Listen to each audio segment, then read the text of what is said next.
ជំរាបសួរលោកគ្រូអ្នកគ្រូខ្ញុំជាសិស្សសាលាបាធិនសិក្សាចំបហេតុកៅ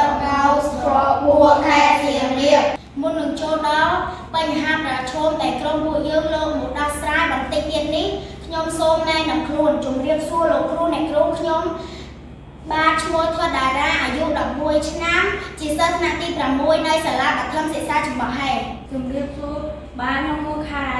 អាយុ12ឆ្នាំជាសិស្សនៅសាលាបឋមសិក្សាចំបហេតុជំរាបសួរលោកគ្រូអ្នកគ្រូខ្ញុំបាទឈ្មោះពីវិសិទ្ធអាយុ12ឆ្នាំរៀននៅសាលាបឋមសិក្សាចំបហេតុជំរាបសួរលោកគ្រូអ្នកគ្រូខ្ញុំបាទឈ្មោះរុងថានុងអាយុ12ឆ្នាំរៀននៅសាលាបឋមសិក្សាចំបហេតុជំរាបសួរខ្ញុំបាទឈ្មោះតាំងចំនួនអាយុ12ឆ្នាំរៀននៅសាលាបឋមសិក្សាចំបហេតុ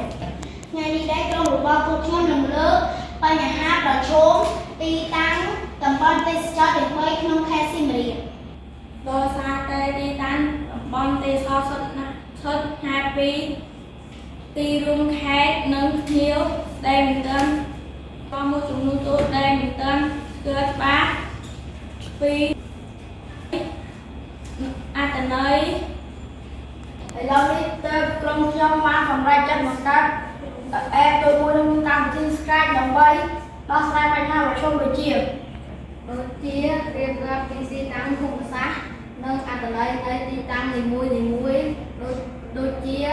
កន្លែងព្រះអង្គទេព្រះអង្គចោមប្រាសាទអង្គរវត្តនិងបារាយណ៍ទឹកថ្លា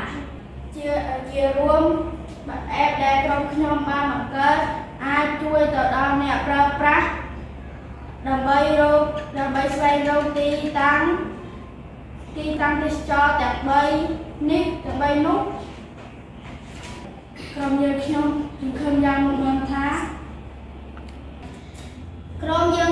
សង្ឃឹមយ៉ាងមុតមមថា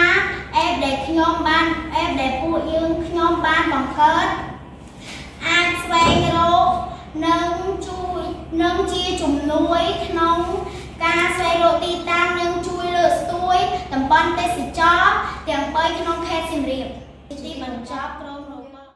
ខ្ញុំសូមអរគុណដល់លោកគ្រូអ្នកគ្រូដែលបានចំណាយពេលវេលានិងទស្សនាមើលវីដេអូរបស់យើងខ្ញុំ